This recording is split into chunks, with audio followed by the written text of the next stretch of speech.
Hello, everyone, and welcome to Skills for Mars. The following is a conversation with Ranjay Gulati. Ranjay is a professor of business administration at the Harvard Business School. He has authored and co-authored books and articles on organizational change and resilience, management, and innovation. His latest book, and the subject of our conversation today, is Deep Purpose, the heart and soul of high-performance companies. We talk about what is purpose beyond a series of inspirational words, for whom is purpose, the concrete benefits of purpose for organizations, making work meaningful by creating an intersection between individual and organizational purpose, and the do's and don'ts of purpose. If you do enjoy the subject and want to go down the rabbit hole of deep purpose, first, there is the book. Second, this podcast is answering some more questions. And third, Ranjay has created a series of 10 podcasts in which he interviews leaders of well-known companies to find out how they unlock the hidden powers of purpose. You can find this on deeppurpose.net. Through this podcast, we are bringing the future of work closer to you. If you enjoy the content, don't forget to like, subscribe, and share your thoughts in the comment section below. Your views and your feedback are extremely important to the development of the podcast. Enjoy our conversation. I would like to welcome you one more time to Skills for Mars. Hello, Ranjay. Thank you. My pleasure to be back. So looking forward to our conversation today. Yeah, this is our second conversation on this podcast. So I'm very, very honored. I really enjoyed our last conversation, and you always ask great questions, which forces me to think. So I'm excited to be back. I'm excited as well. The first one was on resilience. And today we decided to talk about Deep Purpose, which is also your latest book, which I happen to be holding right here. For those that haven't seen it, now it's a good time to actually see it. And Amazon is the best place to get it, right? I think so, yes. Yeah, it's a very inspiring book, and it's a very, very nice read as well. Well, thank you. Took me much longer than I hoped to write it. And it was a COVID project. I interviewed 258 people for this book across 18 companies. So that's a mission. Yeah, it was a really an exciting project. I know you told me because if I remember correctly, when we finished the last episode, when we finished the resilience episode, I asked you what you were working on, and you said you're going still linked to resilience, but going deeper, going back to the basics and talking about purpose. So here we are now talking about the basics and talking about purpose. And let's start with the beginning. What is purpose, and what is deep purpose? So let me start first tell you a few things. I'm pulling up my definition of it. But if you told me 5 years ago, Ranjay, you're going to write a book about purpose, I would have said you're crazy. Not a chance. To me, purpose was like mission statements. Nobody takes purpose, mission statements seriously. This is not a serious topic. And to me, I couldn't see any benefit of doing this. And what I've come to realize is that purpose is actually a massive unlock. So if you look at what I have studied, even in my earlier work on resilience, I have spent my career studying unlocking growth in companies, in good times and bad times, and how they catch or miss inflection points in their journey. And in my mind, I had a winning formula that businesses succeed or fail by virtue of either having a good strategy and an implementation plan to implement the strategy. It's really about strategy implementation. Most of our work is bucketed into these two buckets, and that's what I did. I had leaned over time into the study of strategy implementation. So even my earlier work on resilient organization and collaboration was really more about a strategy implementation agenda around customer-centric organizations. So this was very tied to the original conception of organizing. If you look at Kenneth Andrews, who was a very well-known professor at Harvard in the 60s, he had this idea that there's a business, any organization has tactics, a strategy, and a vision, right? And this is what we call the what you want to do. What you want to do is having a vision. What do we want to become? 2030, 2040, whatever vision 2020, vision 2030, every decade we have a vision. Then we have a strategy. How do we want to accomplish that vision, right? In which markets and which growth plays, and then day-to-day actions, tactics. That's the what of business. Above that sits the how of business. That is the organization, the culture, the values, the behaviors. What are you looking to do? How are you going to get it done? That's the how of business. So there's the what and there's the how. On top, at the pyramid of the pinnacle, he had the why of business. But, nobody really paid attention to this idea that, who cares about why when you can do what and how? I know what to do. I know how to do it. So I'm done. So the why was an indulgent question, existential, philosophical, mission statement, blah, blah, blah. But actually, the why question is critical. And my hint into this came from an interview I did with Satya Nadella, CEO of Microsoft, who said that, look, Ranjay, to implement our strategy and to build a strategy in the first place, we needed a purpose. And I dismissed it. I said, like, oh, really? He said, no, you don't understand. To do this, to really come up with a strategy, we had to first ask ourselves, step back, ask a basic question. Why? And from the why, then the what and the how become much easier. So I dismissed it. Then I interviewed the CEO of Lego, who turned around Lego. And he said the same thing. He said, Ranjay, we had to build a strategy. We needed to have an implementation plan for the strategy, but we needed the why. Again, I wasn't sure. And then I saw a bunch of startups where I saw the founders talking in very passionate terms about the why do we exist? Why have we created this venture? I still didn't kind of get it, but it took me a while to find, because to me, I saw a lot of cynicism about purpose statements as well. There was an article that came out called Sex, Lies, and Mission Statements. Then there was an article in the Financial Times called The Baffling Search for Purpose in a Purpose Statement. So there was a lot of kind of purpose washing, purpose posturing, as people like to say, just putting it out there as a PR document. So there was a lot of noise around it. And so honestly, I was a skeptic. I was a cynic. I thought this is touchy-feely, loosey-goosey, doesn't mean anything topic. But my journey into this topic has convinced me that this, when done right, is a massive unlock. And then that's why the book is called Deep Purpose and not just Purpose. You're not going to get any benefits with superficial or convenient purposes, I call it in the book. Is it? Are we going back to purpose? Because somehow implicitly we all thought that, hey, organizations are here to make money. I mean, this was the belief for quite some time, right? They are for profit, so by that's why they are here. But actually, they have a deeper purpose behind this. Yeah.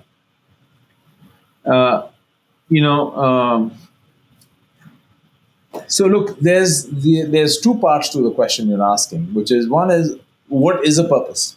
Yeah. And then the second part of purpose is, for whom is the purpose? As well. So I can have a purpose, and then I have to then specify for whom I exist. People can blend the two together and say, oh, purpose is shareholder value. And so, oh, purpose is anything but shareholder value. But everything should have a purpose. Then you say, oh, purpose is a horrible idea, nobody should have a purpose. And you're like, really? So I think we have to take it one step at a time. The first part is, what is my purpose? Why do we exist? Right? And from there, then you get to the second order question, which is, for whom do we exist? Now, let me take each of these one step at a time. Why do we exist? The word purpose is originally conceived for individuals. It's not an organizational concept. That's a new idea, relatively speaking, but there are thousands of years, from ancient Greeks to ancient Indians to ancient Chinese, everybody all over the world was contemplating the meaning of life, was tied to the purpose of existence. Now, I'll give you a modern day definition of individual purpose that actually helps us translate very easily into organizational context. And this is William Damon, a Stanford psychologist, who in 2008 said, purpose is a stable and generalized intention to accomplish something that is at the same time meaningful to the self and consequential for the world beyond the self. Now, what's interesting in this definition is it's stable and generalized intention. It can change once in a while, but not every day. And it's meaningful to the self and consequential to the world beyond the self. Right? So I think it's important. Self is very important in this story. So that's nothing wrong with self. I want to be very clear about that. Now, what is interesting is, for whom do we create value? And this is where suddenly now we have to start to, and there's a third layer to this. Over what time horizon? So this is where it starts to get messy and complicated for organizations. Because now you're asking the question, am I creating value for my shareholders, for my customers? I can give them very low prices. and portion the, and so there's now you are forced to split the pie. This idea that purpose is win-win and now everybody can get lots is a myth. Ultimately, you have to apportion the pie. So purpose relates to value in the sense that it's something meaningful and consequential. So it brings value to someone else. That's the link between purpose and value. And meaningful to the self can mean also shareholder value. I want to make money. Yeah. I mean, I've seen a very purposeful companies that claim that, we need to be successful. We want to be a thriving business that creates so much value for everybody in our ecosystem, including shareholders. So this is not non-profit business. And that's why people say, purpose is a woke construct. Purpose is, charity work. And I think this is what's going on, is we confuse the what with for whom. And then we say, purpose is a bad idea. And I'm like, okay, if purpose is a bad idea, what is life like without a purpose? I have no idea why I'm here. I'm just doing random stuff. I'm just trying to focus on shareholder, make money. And I think we need a larger construct for ourselves, because you see what happens is when you, like an individual for organization, when you contemplate your purpose, it forces you to think long term. It's a forcing mechanism to get you to think long term. The moment you think long term, it's not like you're ignoring the short term. So it's on the contrary. Yes. Yeah. It forces you to then think about who are the stakeholders I have to serve in the long term. And you have to think about customers, you have to think about employees, you have to think about the communities where you operate, you have to think about the planet too. So all those things come into sharper relief when you think about your purpose. Otherwise, you're just a little, mechanical automaton trying to just optimize short-term returns. And I think today business can't get away with that anyway. We are looking to do things with a deeper meaning than just work, just going to work and getting a paycheck. We want to have an impact on the world. We want to see that impact through the work that we are doing. So we are looking for purpose as individuals as well. Exactly. So you get to the next part of it. So now the question you get to is, what happens to create an intersection between individuals and their life purpose and organizations with a purpose? So let's get to it first of all. I'll take it one step at a time. Why is purpose good for business? Let me first clarify that to you. Then we'll get to the how and connecting it to individuals. Because the skeptics still are not convinced. I was also not convinced. They're like, okay, fine. Okay, it's helpful to craft a strategy and implementation plan, and maybe it'll work in some loosey-goosey way. That was not good enough. Because I had people saying, no, Ranjay, you're wasting your time. And I myself thought I was wasting my time. And then through my own interviews, I discovered there are 4 very critical benefits of having a purpose. Benefits, financial benefits even, business benefits, whatever you want to call it. The first was, tied to what you were saying, purpose can be motivational. And I say can be, motivational. Right? In one study, they looked at employees in the Harvard Business Review who were satisfied, engaged, and inspired. And they found that inspired workers are more than twice as productive as satisfied workers. So there's an unlock if you can inspire people at work. And I'll come to your question about how do you inspire them and connect their personal purpose with the organization's purpose. That's the one benefit, is motivational. The second benefit of purpose, right, is reputational. Purpose is good for branding. Right? If you talk to people at companies like Strawberry Frog and others who are focused on purpose branding, that's all they do, right? You see that customers care about companies with purpose. They trust them more. They feel that they have good intentions. So, and the third benefit of purpose I found was very unusual, and I never thought about it, was I found purpose companies had an easier time attracting other partners in their ecosystem. Suppliers, customers, other kind of ecosystem partners. Because there was more transparency and more predictability, and as a result, more trust. And better reputation. Yeah. So you start to see what? And I looked at a company called Bueller in Switzerland, where since they've articulated their purpose and really pushed it out and pushed it in, they have a larger connection of collaborative arrangements. So suddenly I started to see purpose unlocks motivational, reputational, and relational. And then the last one of purpose is directional. I told you, Lego, Microsoft, all was saying purpose gives us clarity on strategy and direction, and it aligns everybody in the organization around a common goal. So it's a rallying cry. It also is a focusing mechanism. It's a filtering system. So I found there were very concrete benefits of having a purpose. So to me, I needed to get through this skepticism. Then you get to the how part. How do you do this deep purpose? And the biggest unlock, hardest thing to do actually is what you asked just now. How do you make purpose personal? And how do you move away from how do you get, if you have 60,000 employees, like big companies, and in smaller companies, I somehow feel intuitively that maybe it's a bit easier, maybe it's not, and we can get to that. But when you have big companies that maybe have never had a purpose, or they had a purpose plastered somewhere on the wall, they are even afraid to ask, or don't even know how to ask their employees, every single employee, what their purpose is. And then to connect it to the whole organization, it feels like it's a very, very hard endeavor. So, this is why I called the book Deep Purpose. And honestly, this was the part you're getting to is the hardest of all. That how do you make everyone feel a different connection to the company? If you look at economic models of organization, economists like to start with the following presumption of an organization as a nexus of contracts. That's the model they begin with. An organization is a nexus of contracts where everybody is in a contract with the organization. I think of that as a very kind of arid, dry, economical, humanness, right? That everything is a transaction. And I think human beings are more nuanced than that.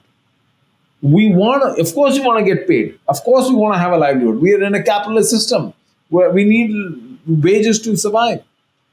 But I think we also want more out of work. And I think there's some emerging data that younger generations are definitely more inclined that way. So this raises the question how are we going to change the nature of organizing in which people feel a different connection at work? They feel more meaning at work. They feel more inspired at work. They feel more connected to their work. How do we do that? It's not going to be so straightforward. Now, different companies have tried different things. Some of them, like a Microsoft, would bake it into their culture, right? How do you bake it? What does it mean to bake it in the culture? Well, they try to connect the purpose piece into their cultural rules and norms and things like that. So they were reinforcing systems, right? Culture is informal rules, right? It's about the way we have to behave. And if you make purpose part of your culture, then suddenly now it's enforceable. So indirectly or directly enforceable by peers, by the system. And so you have a reinforcing system through the culture, right? Others did a different way. They said, we want to activate personal purpose in our employees. Because all of us have a life purpose, and work is one part of life. So it's not like we want to consume everybody's lives and say, from tomorrow you're a workaholic and your whole life purpose is tied to the company purpose. No. The idea is that, you all have a life purpose, and nobody's going to connect to some company purpose if they don't even have a purpose for themselves. So by getting people to raise their awareness about their own life purpose, and then thinking about work in the context of their life, maybe they can connect the work part of their life with the company purpose. Did anyone do it? I think you were mentioning, was it the NFL that tried to connect? You have. I mentioned a coach. You're right. One of the coaches, Pete Carroll, talks about it. At Unilever, they made 50,000 employees go through personal life purpose training exercise. At KPMG, they had every employee write down on an index card, why do I come to work? Even Microsoft did a whole bunch of personal purpose training. So suddenly now you have all these organizations saying, "Hey, employee, I want you to think about your life." And the CHR of Microsoft said it very well, Kathleen Hogan. She said, "You don't really work for Microsoft until Microsoft works for you." So suddenly now you're saying, "I want you to have a purpose for your own self." And maybe work is one piece of that puzzle. And we want to be able to intersect with that. How to do that is really hard, because how do you make work meaningful? I'll give you an example. GE Aviation, many, many years ago, now almost a decade ago, and the CEO, David Joyce, and his head of HR, Raghu Krishnamurthy, decided at the time they wanted to change the same context of work. And so they went through a very bottoms-up exercise. They asked every employee to write, what is the purpose of GE Aviation? They hired a third-party consultant who took all this data, and they came up with a purpose, which was, we reinvent flight and bring people home safely. You see, an engine is a very complicated piece of machinery. So if you're working in the engine manufacturing, you don't really see the big picture. You're doing a little piece of the puzzle. And the idea was to remind everybody that, more than half of all airplanes flying in the world at any time are flying with a GE engine. When they did it, to be honest with you, I thought it won't work. I thought like, oh, come on, what kind of a PR is this? I don't know, I'm not convinced. It was remarkably effective. Though both those leaders are long gone from the company, but their purpose lives on. Was it the actual statement that made it easy to internalize? Was it because the people that they hired, maybe when they were hiring them, they were already somehow checking that they would be safety kind of interested and prone and were caring about this thing? So what do you think made them internalize that purpose so much that it held on for so long? So first of all, in a startup, you invent a purpose because you're a startup. But in an established company, you don't invent a purpose, you detect it or you discover it.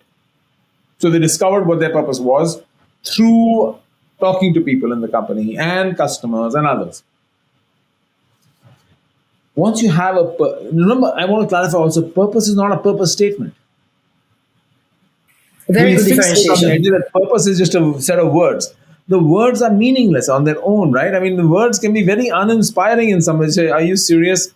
I mean, that really doesn't tell me that much. I mean, if you read Microsoft's purpose statement, to empower every person, every organization on the planet to achieve more. It's very generic. It's pretty standard. You're like, come on, Ranjay. Right? But it's not the statement. It's the 9 months they spent debating to get to the statement. Right? It's what they do with the words afterwards. We fixate and equate purpose with the set of words. It's actually bigger than that. So then the question is, how do you bring those words alive, the sentiment behind the words alive? What is it we want to get across? And in this regard, I talk about in the book about storytelling.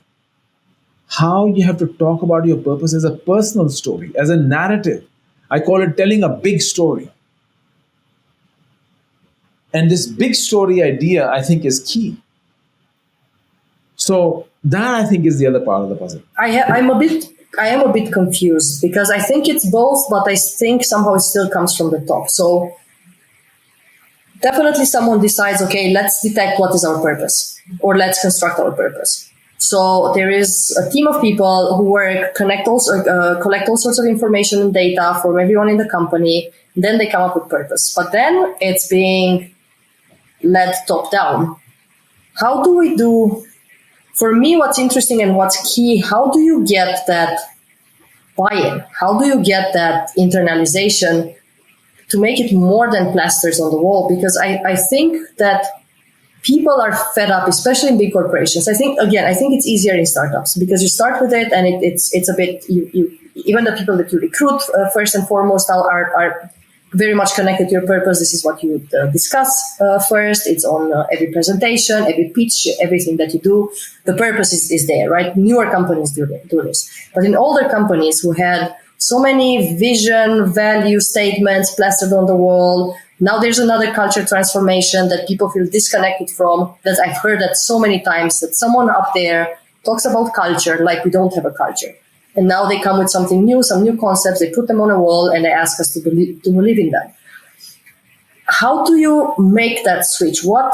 Maybe from examples from other companies, what was the key, the drop that maybe had that butterfly effect so purpose can really spread? It's a great question. So first of all, I told you about the purpose culture connection, right? So when we say what is culture? How do you really build a culture? Culture is about not somehow just magically dropped on you. It's how you hire, it's how you promote, it's how you onboard people, it's how you measure and reward them. All these things reinforce a set of behaviors that are expected in an organization, right? And that affects how you behave. It even affects how you think, right? Even affects how you feel in an organization. People talk about cognitive culture and emotional culture.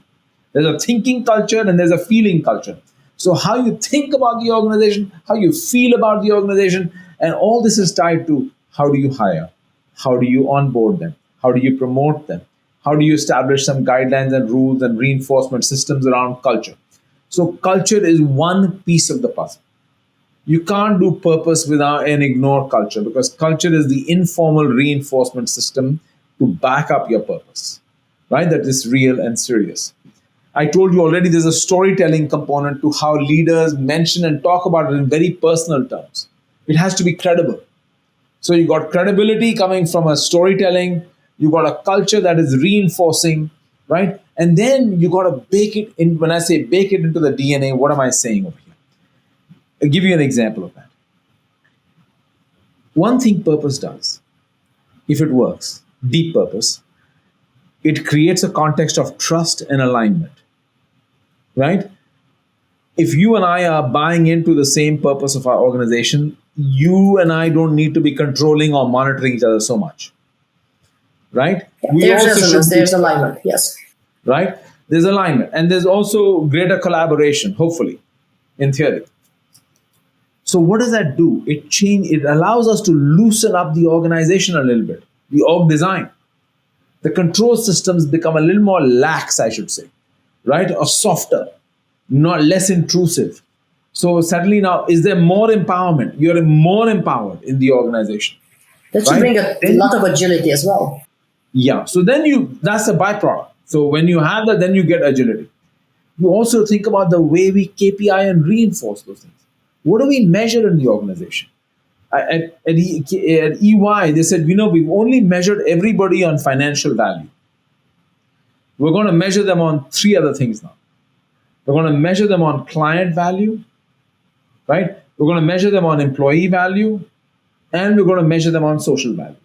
So each partner in the organization's bonus is tied to 4 dimensions of performance. And they had to vote on it because it is a partnership. You can't mandate it. So and some partners left saying, I don't want to do this. I want to work in a financial value, this social value, employee value, very touchy-feely, vague. I don't want to do that. I'm a high performance person. So, but new partners joined. So suddenly now you start to change the culture of the place.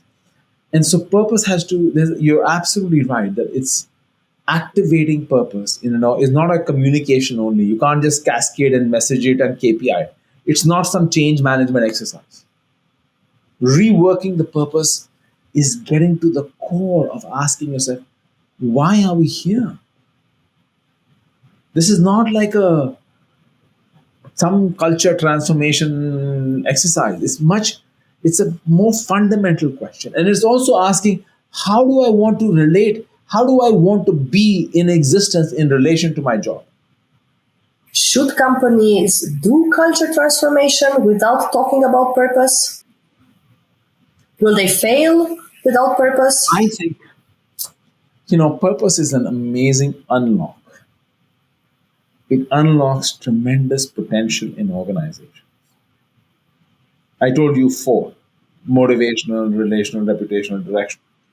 And so doing it, and when you're trying to do a behavioral transformation in an organization, when you also anchor it around a purpose, it just makes it more compelling and powerful. it gives that inspirational touch. Yeah, who doesn't want to have a purpose? I want to ask you, Lulia, who in the world is out there saying, I don't want a purpose? Actually, I think that's one of the things people look for the most.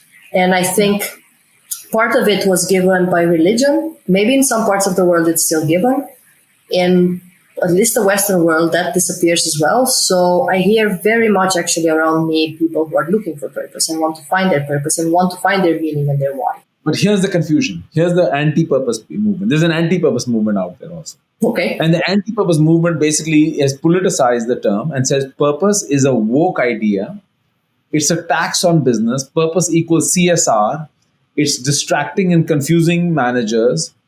Instead of focusing on business, making money for shareholders, delivering value to customers, they are now trying to please all these stakeholders, and it's confusing them and messing them up. And it's also anti-democratic because it is not a company's job to redistribute wealth to social projects. That's the government's job of elected officials. So you're taking shareholder money and giving it around the way you feel like giving it. So that is irresponsible and also anti-democratic. So they say this is ridiculous. And I say purpose is not only about social things. Purpose is I told you there's two parts to purpose. What is your purpose and for whom are you creating that purpose? They can blend the two together and muddy it up and say, oh, purpose is woke. And I'm like, every organization should, even if your purpose is to make money for shareholders, and that's your primary orientation, first of all, like breathing, we all as human beings, we need to breathe to live. Would you agree with that? Yeah.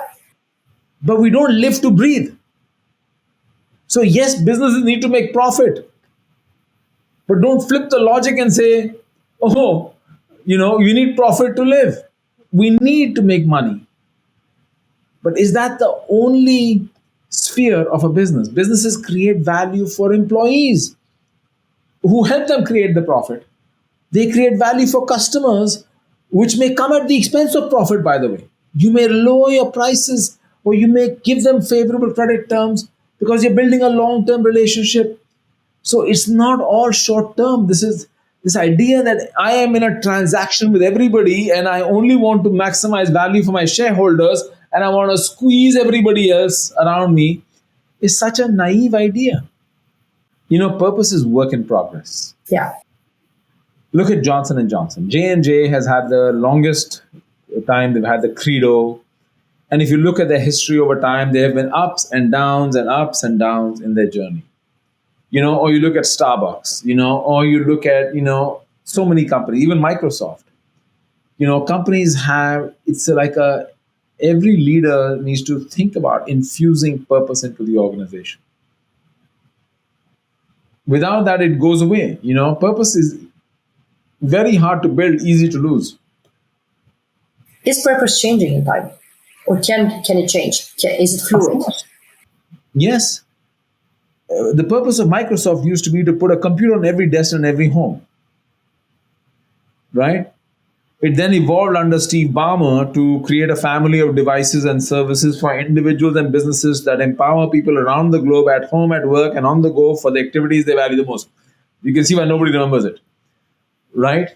So, or if you look at Best Buy also went through 4 iterations of their purpose, I think it was. Or you look at a lot of companies, they periodically will step back and say, what's up? Even for me, I'll speak for myself. My purpose, as I understood it, 10 years ago is different than what it is today. I would say every decade or so, I never thought about it as much as I should have, probably. I don't think I even knew what it was 20 years ago. But today I have a much greater clarity on what is my purpose. You talk about deep purpose leaders, right? Not only about deep purpose, but the leaders who are actually implementing deep purpose, right? The ones that are living and breathing that deep purpose. How does one become a deep purpose leader? I think, purpose is first and foremost an inner journey. I think, I'm doing this podcast myself where I've interviewed 10 CEOs from around the world. And in each interview, I asked the CEO about their company's purpose. But very quickly, without my prompting, they would talk about their own purpose. They talked about their own inner journey and how their inner journey has informed and transformed them. And that in turn has informed and helped them think about their outer journey as a leader. One of the leaders I interviewed is Sim Shabalala, whose podcast actually went live today. He's the CEO of the largest bank in Africa, Standard Bank. He grew up in a slum in Soweto. And he talks about his journey going to a school with Jesuit priests who helped him understand kind of the Jesuit way of thinking about what is the responsibility of a leader. What's your purpose? And through that came his own awareness and understanding of what is his job as a leader. And that shapes him as a CEO of the largest bank in Africa today. So I've got David Velez, the founder and CEO of Nubank, the largest digital bank in the world. And how his own personal story, has shaped his own thinking about the place of Nubank in the world. So every one of them has a personal story, and I think it starts by looking within. I think is my own big regret. I'll speak for myself. Is I didn't think about my own purpose till way, way, way too late. I wish I had thought about it more deliberately and in a proactive way a long, long time earlier. Do you think we will start a new trend now? So now we have authentic leadership, we have conscious leadership, we have human-centered leadership, deep purpose leadership, where we're actually educating and supporting leaders to find their purpose and link it to the organization so they can help permeate purpose better? It's a great question, Uni. I think what has happened is we have a lot of these concepts for individual leadership to be more humane, to be more authentic, to be more this, to be more that. And then we had this organization of how do you build an organization. But we haven't really connected the two. I think purpose allows us and gives us a vocabulary and a construct on being able to have more coherence between my own journey and my organization's journey. And of course, my purpose can't be the organization's purpose. It can't be exact because work is only one part of my life. But if there's a way to create some semblance of intersection about my work purpose and what I do at work, where I feel I'm doing something, I'm making widgets at work, but they go into an engine that flies people home safely. And my company is on the frontier of flight. We are developing the latest and greatest, right? Or if I work for Netflix for the longest time, we want to reinvent entertainment.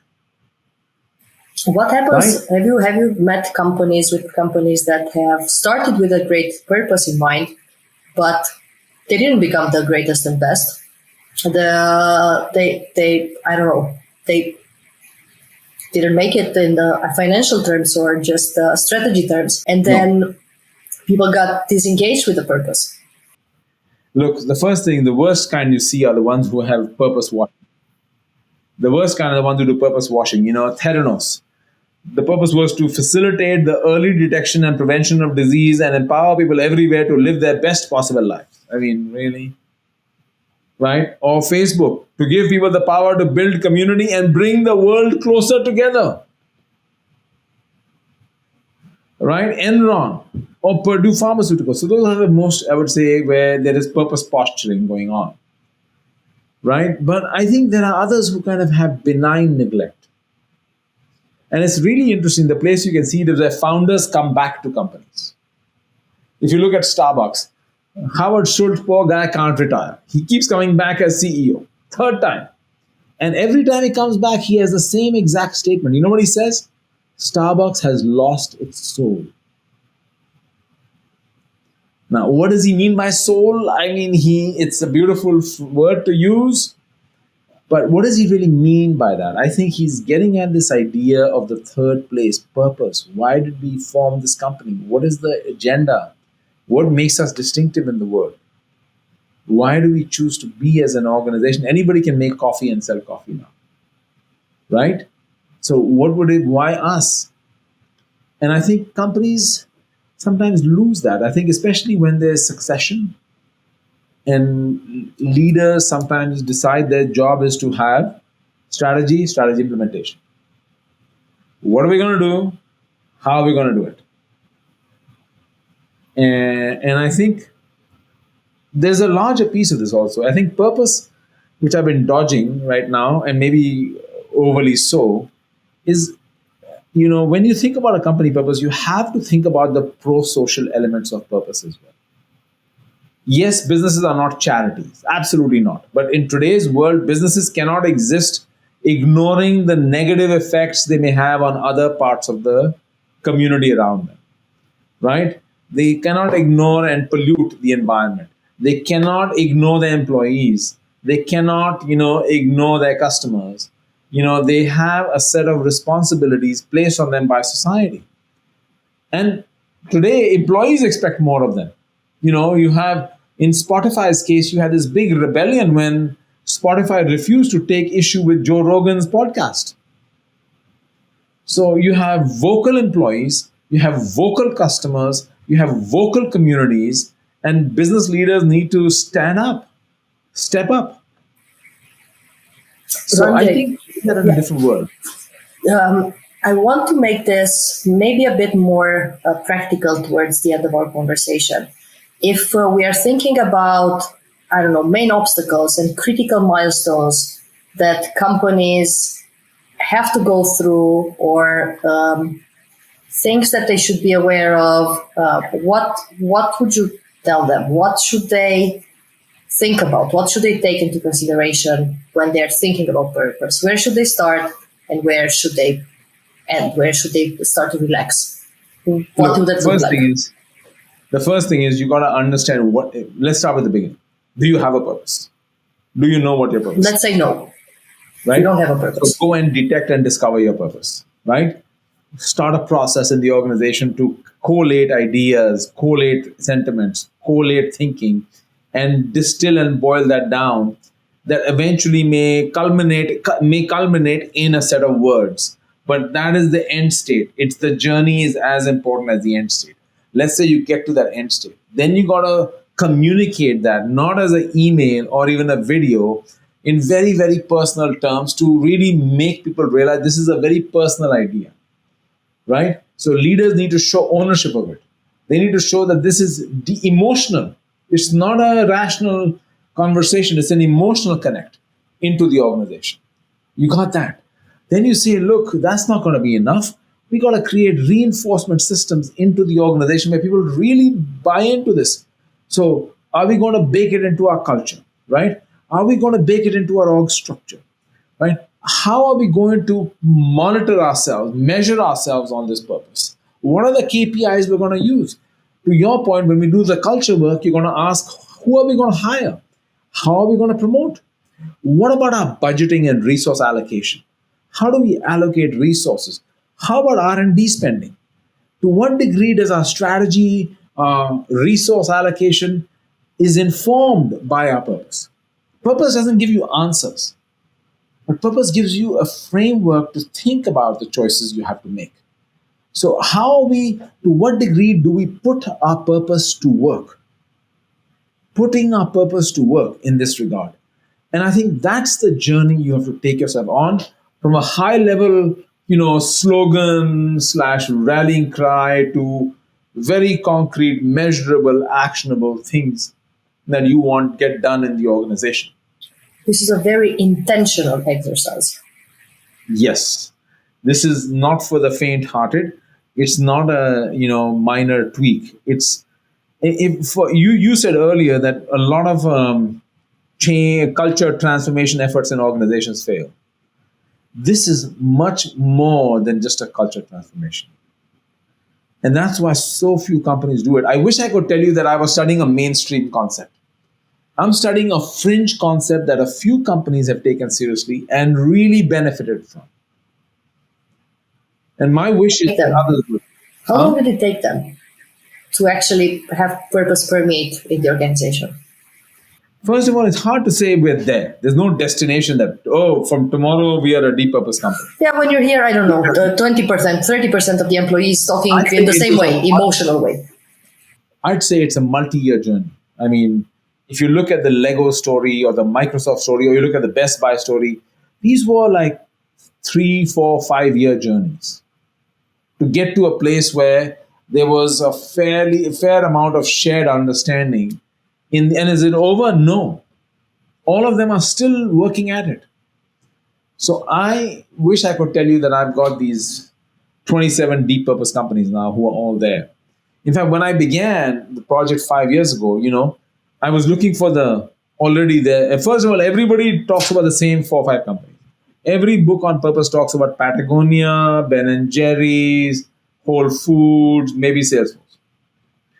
And these are kind of founder-led companies that had an unusual founder who had a larger, expansive notion, very enlightened people maybe, but it wasn't a mainstream idea.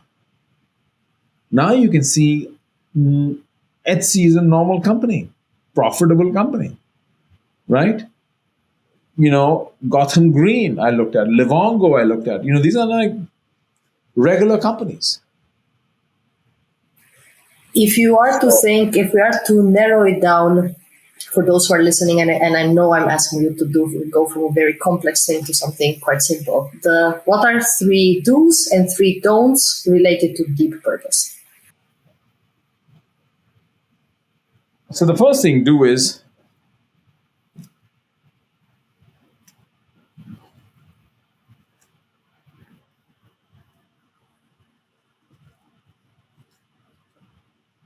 you got to first of all believe that purpose is good for business. You can't, if you fundamentally don't believe it's good for business, you're not going to do it. If it's a tax on business, you're not going to do it. The other part I think to do is purpose is not a purpose statement. Purpose is not a statement. Purpose is bigger than a statement. It's a whole orienting scheme and a system of thinking about yourself, right? Purpose is not achieved overnight, and it's not an end game. It's a process. You're never there, right? And I would say to you that purpose really involves emotional buy-in, not just rational buy-in. So how do you tap into an emotional being of your employees, how they feel about working at the place they are? A late colleague of mine at Wharton talks about, I told you, there's a cognitive culture and an emotional culture. What's my emotional connect with the organization, right? What does that look like and feel like in the organization? And people show up differently.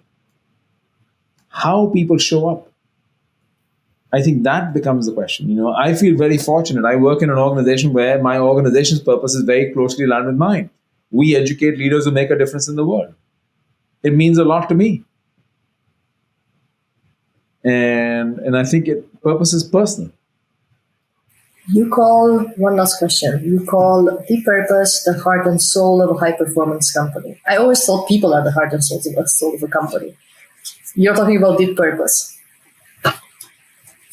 Everyone, it's very interesting. When I was doing a study of small companies, startup companies that had grown very fast. And when I would interview the founders or early employees, they would all get nostalgic.